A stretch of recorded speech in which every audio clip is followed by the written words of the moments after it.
I am joined today by Marie Schutte. Marie is an innovation leader and builder of lean, high performing teams. She's currently providing fractional consulting services to startups and small businesses of all shapes and sizes across all growth related functions. And she's a certified working genius facilitator, working with teams of all sizes to improve productivity and job satisfaction. I've had the sincere pleasure of knowing Marie these past 3 years, working with her as both a hiring leader and a working genius facilitator. Marie, thank you so much for being in my orbit and for joining me today on Cupalo Conversations. Oh, thank you for having me. I'm thrilled. This is so fun. Oh, good. Well, I want to share more about Working Genius today with people in my orbit because I had the pleasure, as you know, of working with you and Peter as well. And so let's walk through your journey. Tell me a little bit more about your background and then ultimately, how did you discover Working Genius? Yeah. My background has been in building internal startup teams at kind of scale up sized companies. I've had all these really cool opportunities, and I've known that I have like some special kind of skills and approaches, but I didn't really always know like what was my secret sauce. And probably 2 years ago, I was introduced to the Working Genius model, which is a new framework from Patrick Lencioni and his team at the Table Group.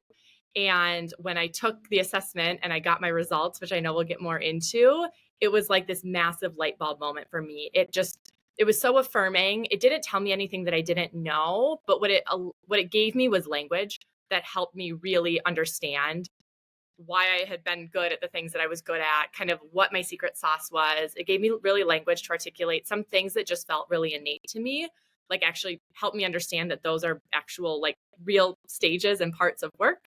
And so ever since I've done that, I just started using it with my own teams. I've gotten, really deep into the model and eventually became a certified facilitator so that I can bring this to more teams. That's awesome. And I agree with everything you said, especially about the language component, because there were a few aha moments for me. And also because I did that with my business partner and my life partner, Peter, that the language was really great to actually understand each other better. So I would love to know, what are your working geniuses and what are the 6 working geniuses? Sure. Yeah. So I'll take you through the six first. So it really goes, there's a lot of different kind of ways you can slice and dice the model, but one way to think about it is altitudes. So it starts really high level and kind of comes down to the like getting the work over the finish line. And it spells a mnemonic, it spells widget, which is nice. So the first one is wonder, then invention, discernment, galvanizing, enablement, and tenacity. And so my two geniuses actually sit right in the middle. And those are discernment and galvanizing. So discernment is the genius of taking in ideas that are, either your own ideas or ideas that have been generated by a leader or by a group, and refining those ideas, saying, what's good here, what might not work for our situation, how might we refine this idea or test this idea, and really taking invention and taking a bunch of ideas and kind of figuring out, well, what are we going to do with all of that? And then galvanizing is the ability to now once we've made a decision on what we're going to do, now rallying a team. And so that can look like rallying a big team. It can look like rallying a small team. It can look like galvanizing customers, right? It's really about having the innate ability to get people excited about the direction that you're going in. And it's different than enablement, which comes next. And enablement is really kind of proactively knowing what other people need and like making sure you're supporting them in that way. I think galvanizing is much more, you think of like the person on a stage, maybe, that is like, this is exciting, and now you're all going to be excited about it too. Whereas enablement is the next step and is like, okay, great. Now, how are we going to help all these people get this done? That's awesome. And what about wonder? Tell me more about wonder. So wonder is the first genius, and it really is responding to some sort of external stimulus. So responding to the environment, responding to a challenge, sometimes even responding to someone's idea and then saying like, let's take this up a level and saying, what opportunities are out here? Or, we're trying to solution for a problem, but are we even actually solving the right problem? Have we articulated the problem correctly? So wonder is really saying what's out there, right? And then from wonder, now once you've kind of articulated the need for some sort of change or an idea, invention is the next one, which then takes that wonder and says, okay, well, here's an idea. We could try this. We could try this. Have we thought about this? And really people that have the genius of invention, not think of like what we're going to do with those ideas, right? But they take that spark of wonder and then they can generate a bunch of ideas really kind of quickly. And it almost feels effortless. Yeah, that was really illuminating for me. Now, I've been with Peter for 16 years, but he was W and I all the way. And I was laughing because we still, whenever he goes, I wonder how this works, I'm like, I now understand you better. Yes. So, Oh, that's so great. no, it is. And I know both of us were very low when it came to tenacity. And one of the things that was very helpful is the language too around what's our frustration, because I think weakness, right? Because we've both done strength finders. Strength finders are so commonplace in corporate America, but the idea of having weaknesses is got this really negative overlaid connotation where frustration seems to make sense. It just kind of jars a little bit with my personality and with his. And so I'd love for you to touch on tenacity. That I think that's all six of the geniuses, and that again, that's the one we lack. So someone with a genius of tenacity is going to be really good at tracking to like, well, what was the plan? What did we say we were going to do? What are all the requirements? What were the components? And making sure that all of that gets done. And so people with the genius of tenacity are really like filled up by doing that, right? They enjoy actually kind of getting their hands dirty, getting the work done, and making sure that something is brought to completion, right? That we don't get to like 85% or 92% and kind of lose juice. And then I love that you brought up the frustrations and kind of how we might contrast that to thinking about weaknesses. So what's really cool about the working genius model is the way they use some of these terms. So your geniuses are the areas and the stages of work that naturally energize you. You know, I think with a lot of strengths, those are the things that we actually don't even realize that we're good at or that we're doing, right? And so then our frustrations, like rather than thinking of them as weaknesses, the frustrations are the areas that kind of drain us of energy, right? If you have to spend too much time in that area, you like will feel this sense of fatigue. You don't feel very engaged in your work because the what's kind of happening in your brain and in your body is just not energizing you. So that's like a different way of looking at it than a weakness, right? Like, but if I have to spend too much time in that area, or if that's like what my job is, I'm not going to be happy. And so geniuses is where you're really going to kind of derive energy. As you walk into an organization, you're working with teams. As a facilitator, walk me through what the process looks like to go through this with a team from start to finish so people understand who've never heard of this before. Yeah, for sure. So first, typically a leader will bring me in and say, "Hey, I would love to do this with my team."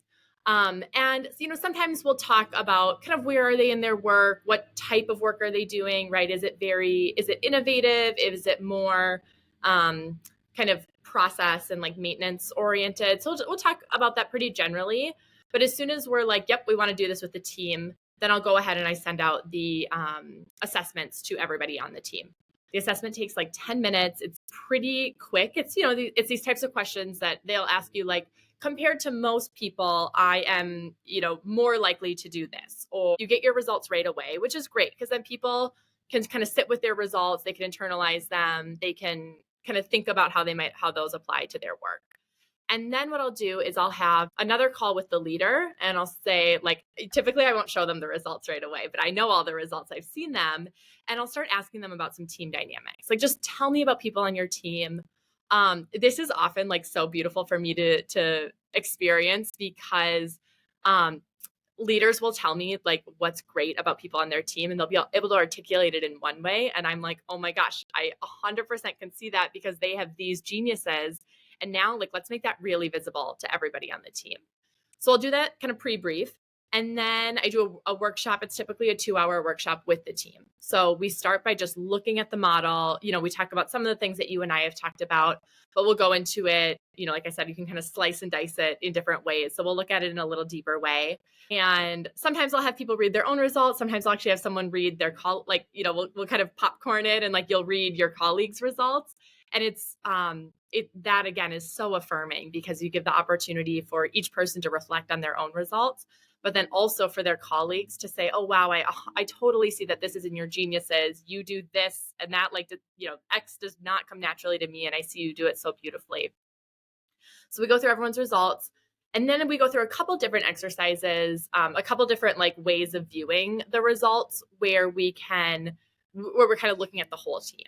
we're looking at what is the mix of geniuses and frustrations. We'll talk about, usually I'll ask the team to kind of talk about maybe a recent project or kind of their normal workflow and how they work. And we'll use their working genius results to kind of map to those stages of work. And this model is really good. Like it's really incredible how like almost always they're able to talk about their team dynamics, and we are all together able to like really see how their working genius profiles are playing into those dynamics. Have you ever had it where somebody finds out that they're in a role that is not conducive to their working genius? And what advice would you have for them if they have discovered that? Yeah, it's a really good question. I think there's a couple different approaches. Um, there sometimes it's if you're on a team, and especially depending on the size of the organization or how flexible that organization is, and typically a leader is bringing me in, right? So I try not to be doing working genius unless I have a leader that is really bought into it and is really committed to saying, like, I'm going to do the best I can with these results, right? If that means helping my team members like find a different role, or how can we shift responsibilities even within the team. So if someone is in a role and it doesn't match their geniuses, first of all, that's typically not it's not like the first time they've had an inkling that they might be in the wrong role, right? But what it does is it really tells them, oh, this is why it feels like I'm in the wrong role, right? And it also affirms what their geniuses is, right? Like you're not struggling in this role because you're bad or you're dumb or you're lazy, right? Like you're struggling in this role because the types of work you need to be doing or the stages of work that you're working in are not aligned to your geniuses. And so what's really great about that is, number one, being able to see that, and then number two, being able to say, well, these are these things that I am actually really good at and do come naturally for me, right?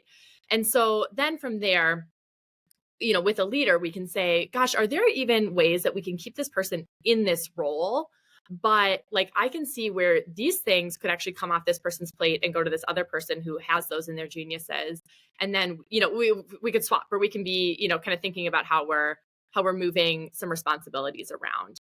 I think like when I describe the geniuses, how they start at a high altitude and come down to the ground, one, I think, natural place to go is to be like, oh, leaders are up in WI, and like earlier stage people in their careers, or like individual contributors are at ET, right? And that is not uncommon, but it's also not a rule, right? Like you can have fantastic leaders who have enablement and tenacity, and they just have to know like how to apply those geniuses and how to get the other geniuses into their kind of their orbit, right? And so it's really about saying like, oh, just because someone is, like lower in this like org chart doesn't mean that they can't be involved in wonder, right? And so really, I think if when we're understanding what people's geniuses are, we can then find ways to actually like match our work processes and kind of how we operate as a team to everybody's geniuses.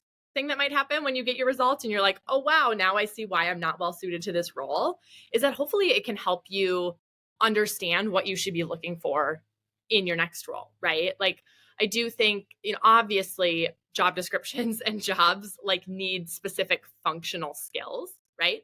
But you can also understand like if a job is going to require a lot of public speaking or a lot of presenting to an executive team, or, what have you, and you have galvanizing in your frustrations, like that might not be a great role for you, right? And so there are ways now that you can, once you know the model and you know your own geniuses, you can read job descriptions in a different way. You can go out and have networking conversations in a different way, because you know the types of the stages of work that you want to be at, and what your strengths and your geniuses are. It's a really great point you made about the leader being bought in, because I do think that a lot of corporations, big and small, have Mhm. sought out models to help give them tools to be a better leader and to help their team be successful. What happens after you leave? Because this is something that I've seen happen where I will have a facilitator. Again, I've done strength finders, I've done disc, and it's like there's an aha moment that day, and then it fizzles out. And I wonder, how do you How do you help give leaders the tools to prevent that from happening? Because I do think so much they might be bought in early on and so much of the enthusiasm has to come from them. But how do they really take the ball down the field after you've stepped away from the table? Yeah. It's a great question. So I think that part of it comes from the simplicity of this model. So because, when I think about like, I love all of these models. Like I love Enneagram, I love Myers-Briggs, right? I love all of these. And I think there's a place for all of them. Um, but a lot of them are like quite complicated, right? You think about like a Myers-Briggs, or even like think about StrengthsFinder. There's 30 some strengths, and you know your five, right? You might know your five really well, but you might not know what woo means, right? If that's not in your strengths. So one of the cool things about Working Genius is that because all six of the geniuses are in your profile, once you know your profile and you know the model, someone else can tell you their profile and you can like you can understand what that means, right? So just the simplicity of the model, I think, is a huge unlock for taking it further. But like beyond that, of course, we have to be deliberate, right? So I do think it's really important for the leaders, and I will also after like the session do like a debrief with the leaders to say, now I know this information, how am I going to use it, right? And I think when they have that conversation with me to articulate that, they have to think about it. They're like saying some of these things out loud. It gives me some things to follow up on with them. Um, like I'll give an example. It's very common for me to work with teams, especially because I work with a lot of innovation teams. And it's very common for someone to have an enablement tenacity, an ET on their team. And they're like, why isn't this person strategic? I need this person to be strategic. They're not thinking strategically. And this is usually coming from a pretty strategic leader, right? Then you do Working Genius and you're like, holy crap, I have this like team full of innovators that have lots of ideas and like to discern those ideas and like maybe don't have tenacity in their geniuses. And it allows them to be like, oh my gosh, I need this person with enablement and tenacity on my team. Like just because they're not like me, like that makes their geniuses even that much more important, right? And it can tell you, okay, what I need to do is make sure that when I and some of the other strategic people on the team are coming up with a strategy, we need to make sure that that is very well translated and communicated to the people that are going to get the work done. But we don't need them to play up here in like brainstorming space all the time, right? So it's really about, I think, having some of those conversations of like, now that you have this information, how does that affect how you lead? And I think, again, just having some of those conversations, having them actually articulated in their same words, right? I try to do this from like a coaching standpoint, right? Where I'm not giving them all the answers. I'm kind of trying to draw it out of them. That I think that's the most powerful, and that they get that commitment. And then I do like when I offer kind of packages for a team, I do have options where I'll have like 90 days access for ongoing coaching. So if they have a question or they want a session with like two team members that are trying to figure out how to work together, I offer that because I want to make sure that it's not just like I come in, I do this fun little like afternoon and then I peace out, right? So I do try to get teams to like understand like the value of having that like ongoing relationship with me, so that anytime they have a question or a situation, that they can talk to me and think through it through the lens of Working Genius. What about for teams that are being augmented, growing? So I'm curious, in terms of leaders looking at this strategically and leveraging Working Genius to build out their team, have you ever had a leader have candidates who are applying to a role or that they're considering for a position take a Working Genius assessment to make sure that that person is filling maybe a potential gap on the team? So there's only a couple of assessments that are EEOC compliant to give to a candidate in the hiring process, and Working Genius has not gone through that process. So you cannot, like if you're interviewing someone, you can't give them a Working Genius assessment legally. If this is in the culture of the team has taken the Working Genius, I'd absolutely like recommend that you have the new team member take an assessment like fairly soon after joining. And I think the first time that anyone does the Working Genius, it's probably going to be the most impactful, right? You're going from like 0 to 80.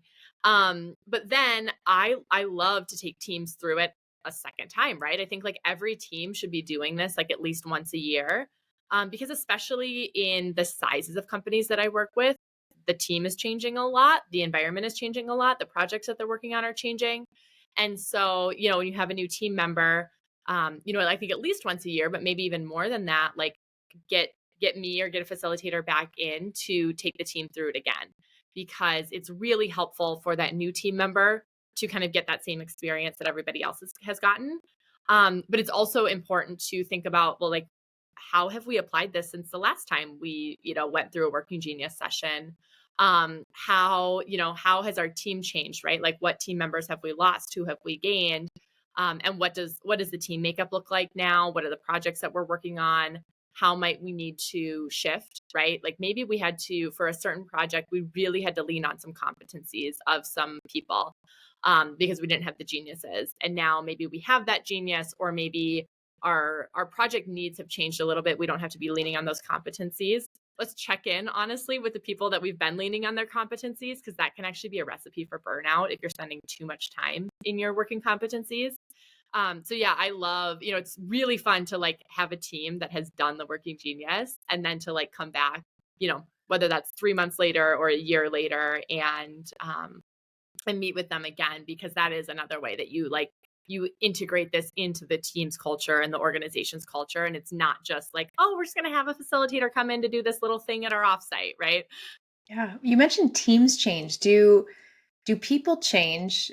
I mean, do their geniuses change? And I guess, are we born with them? Like, I feel like I've always been galvanizing ever since I was knee high to a grasshopper. But I am curious, is that something that I'm retrospectively looking at going, oh, I must have always been like this?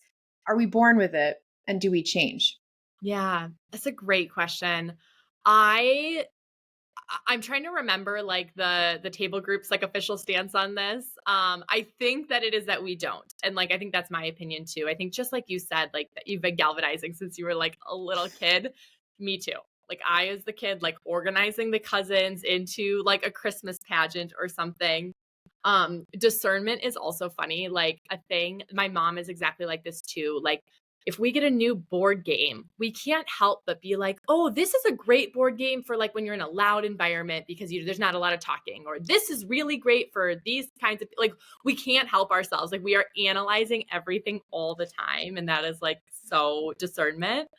So I think they stay pretty consistent.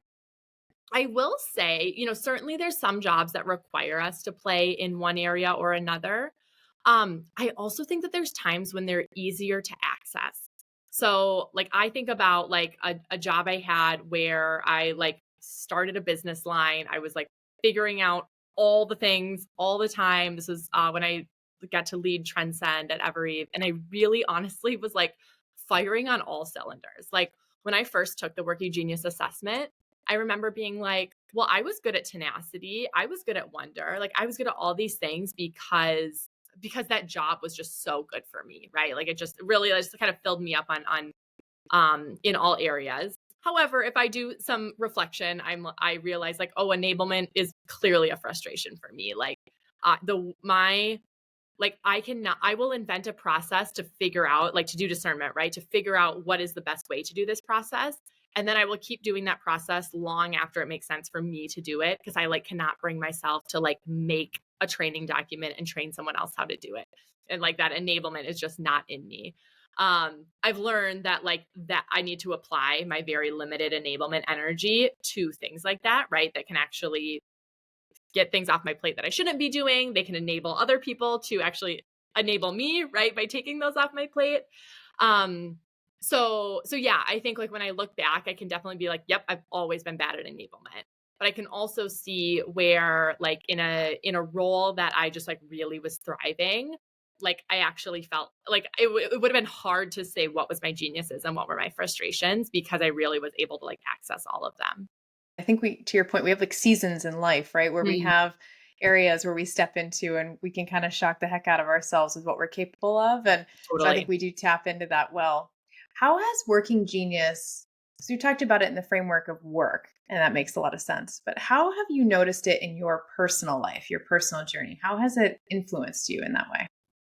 Yeah, I think like I do think, my discernment, I'm someone who I'm constantly kind of analyzing everything. Like, is this the right fit? Am I like am I organizing my grocery list in the right way? Like, am I doing this? I want to do this thing efficiently so I don't spend a lot of time on it, but it has to be done. Am I doing this in the most efficient way? Right. Like, it definitely comes through in all of those areas.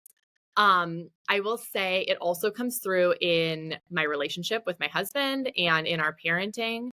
Um, a a big thing that I'm going to go back to discernment thing that I noticed. So my husband has wonder and tenacity. And that's actually like a very rare pairing because it's like the top of the like altitude and then the very bottom.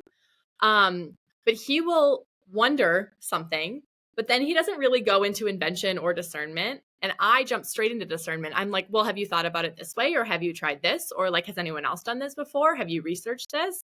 And after we both have taken the Working Genius, I'm like, oh my gosh, like when I do that, you probably think I'm like tearing your ideas apart. Like you just said a thing and I just like pick at it, right? And I'm like, what I'm doing is I'm so excited about your idea. And what my brain wants to do is like make it better, find ways to act on it, see if anyone else has already tried this.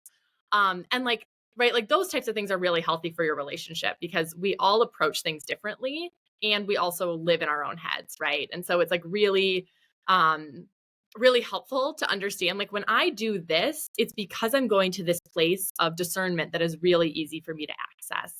And like and that's not the way that your brain naturally thinks, right? And so like you don't necessarily relate to what I'm doing. Another thing we've learned is like in a partnership with two people, you can't cover all six geniuses, right?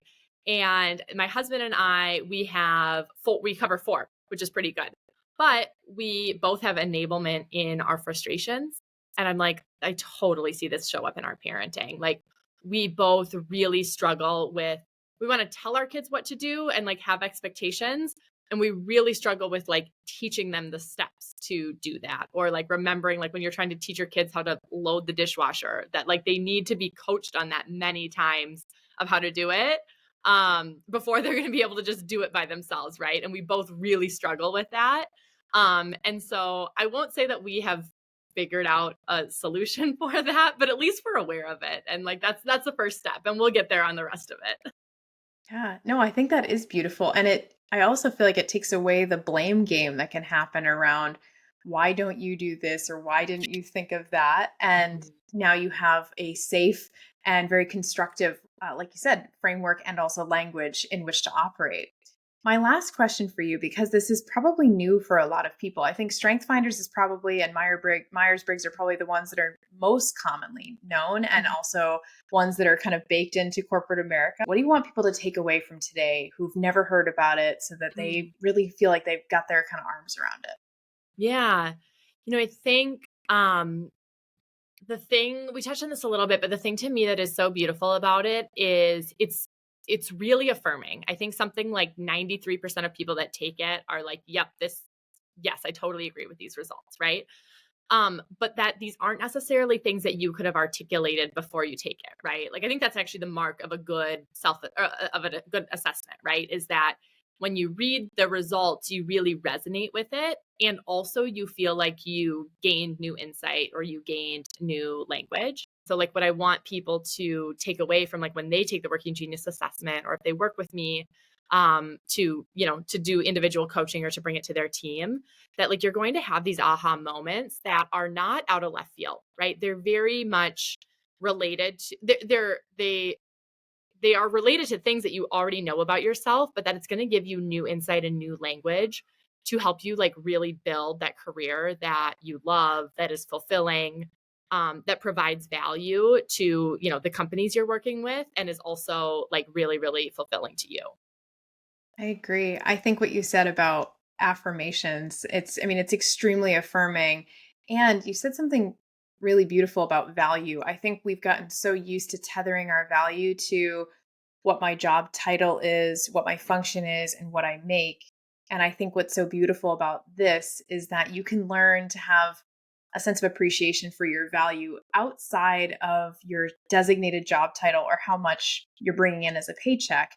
You have value where your energy really gets filled up and where you find that kind of, vibrancy. So I think that was really great. Again, Peter and I being a two-person team working with you, was I really valued what I didn't have language for. I could see it in him, but I couldn't articulate it. And, and Mhm. vice versa. And then I think also growing in that self-awareness and that self-appreciation, I think we can all use a little bit more of that. I think a lot of our world's problems could be solved if people loved themselves and therefore loved others. I think, not to get too woo-woo, but there is a lot, I think, of evaluation that doesn't get done on our day-to-day life. And if Mhm. we did that, I think we'd show up a little bit brighter in the world, which would Yeah, be a great for everybody.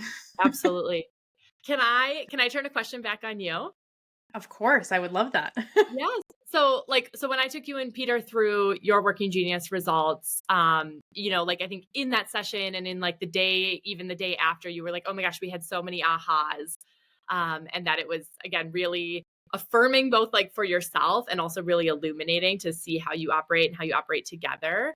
But now, like it's been a month or two since we've done that. I'm just like curious, like how you guys have continue to learn things about it or how you have integrated Working Genius into your working relationship or like your relationship as partners. Yeah. So in the business context, we do a meeting every afternoon. We do a whiteboarding session. We call it a jam session. And I can see Peter really lit up about the ideas because he's totally an idea man. And I just did not recognize before how much that really gives him a lot of energy. And he loves wondering, he loves thinking about what else could be possible. That totally drains me. So I find Mhm. myself paying attention and kind of celebrating that in him because that's a really beautiful compliment. Now, for me, I love the enablement and galvanizing, and I find myself in my work really aware of that now. And that's why even the podcast is kind of grew out of starting a company is that I had all these fabulous conversations with human beings and I was like, gosh, if I just hit record, I could share them. And she like today, share your insights and your wisdom and your expertise with the world. I don't have to be selfish and hoard it. So I've recognized that both of us we're kind of we're stepping into more of our truth and more of who we Mhm. really want to be. And in our personal lives, Peter has pursuits academically that are absolutely in line with his geniuses. And I Mm. have pursuits personally that are absolutely in line with mine. And I feel like there is validation. That's what we walked with. We've been together, like I said, we've been married 10 years, been together 16. And all that time, there's an understanding, but language is so tricky, right? So it was so amazing to actually have that language and go, gosh, I see that in you now. And it totally Mhm. makes sense why that's your dream. And I think we can sometimes, I don't know about you, but sometimes we can get frustrated with our dreams because it's like, gosh, that means changing my whole life. And in fact, that's what Peter and I keep doing. We keep blowing our life up. And it's actually really great because we're stepping into more of who we should be. But we're so grateful for working with you through that process. And there's a lot of vulnerability there because you're in a married dynamic, but also Mhm. in a business dynamic. So, I mean, you guided us, you shepherded us beautifully through that journey. Yeah. Oh, I'm so glad. It's so fun. Again, we talked a little bit about like how do you kind of keep the Working Genius momentum going, and I love like it's really clear that you continue to talk about it, but even more so that you are just seeing it, right? And finding ways for each of you to like lean into that and um also being really supportive of each other. Like we talked a little bit about wonder and ideas, right? When we did our session together, and I think you were like, wow, Peter's like always wondering things. And sometimes like I feel like I can't keep up in those conversations because I haven't had time to maybe consider something before, right? And what I'm hearing from you now is that you're able to be like, go on, like yes, like wonder, let's lean into it, um and then you can see that like that's not your genius, right? And you have this galvanizing genius that is, I think is not what comes naturally to him. So I think it's just such a wonderful partnership. Oh, well, thank you. And again, like I said, you were not only a great shepherd through it, but you were a great friend because we're so early on in this journey of building a business together. There's a lot of fragility in that of just, not knowing exactly who does what and how we do this well. And we've also got these big dreams over here, the big 5, 10 year dreams personally and then together. So it has been really amazing. It's taken away some of the shame of what we want out of life too, of like, I think we a lot of us hide from what we want because it's like, oh man, like can you imagine if I admitted that I want to be jumping around on a stage telling people like I think they're awesome, but that's, Yeah.